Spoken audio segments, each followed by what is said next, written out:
final shot, and how happy are you for him after everything he's done since he's got here to see that go in? I mean, he won 3, and that was the big one.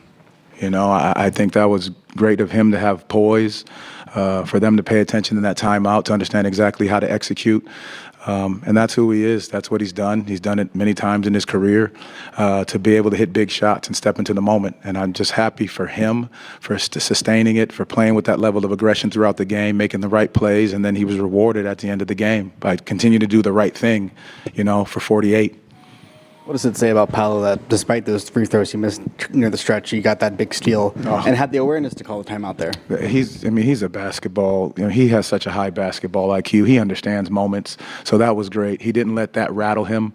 And that's what I told him in the locker room, just his ability to let that go, move past it, and then be able to get the steal and get the timeout for us to have an opportunity to get a game winner. What can maybe we put too much emphasis on kind of the buzzer beaters and those moments, but what can gutting out a win like this, you know, having the defense step up in the third quarter and kind of holding on at the end, what can a win like this do for this team and their confidence as they move forward? You know, I think there's some momentum to it, but, you know, I think more than anything, it was the process of everything we talked about. You know, yesterday you guys heard me snap out about 17 turns for 29 points. You know, you take care of the basketball, you have 13 for 12, so you've given yourself opportunities. You continue to crash the glass, and you gave yourself chances throughout the game. You may not have shot it well, but we did the right things at the right times, and we stuck with the process to get this one done. Coach, 26% from the three-point line percentage on this game. Your team has not been shooting the ball well. How important it is to fix that? Because you know you're always going to play hard on defense. You're going to be there in the games. But how important it is to hit that shot in a consistent manner? I mean, you know, this league is make or miss in some ways, but I think the looks we're getting are great. And we did a better job of not turning them down, which I like, and then being able to find the right open man. So our guys have to continue to step into their shots, trust their process of how they're getting the shots. And we did share the basketball. I really did like it. We had 26 assists, so our ability to share it, we make a couple more, that changes.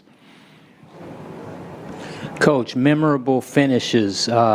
This is one of those episodes this season that you guys can use for momentum as you go forward and keep working. Just talk about how this can help a team come together. Well, it's already a close-knit group. We had a great film session before this game, talking about the things that we need to do, the details we need to focus on.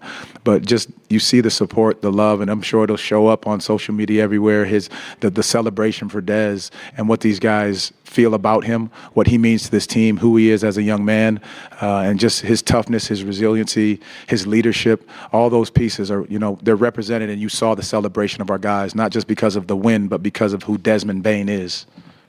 Coach, was Desmond the first choice? Was he the draw-up? Because Franz was looking left and then went right to make the pass. Yeah, I can't really give you what that was right now because of, scouting report. We might run it again, but I'm glad he got open and he was able to take that shot.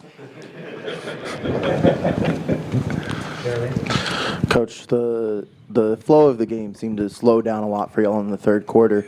Is that more of what you guys are going for as you kind of wear teams down like you have in the past? And then it kind of creeped up on y'all in the fourth quarter a bit. What was the vibe change at that moment when you realize, it's not a 9-point game right now, it's a 2-point game? I mean, just staying the course, understanding every team's going to make a run within a 48-minute game. Just being able to understand what we do in the huddles, our communication, understand the sets we're running, the matchups we may have. I think that's what our guys did a great job of communicating.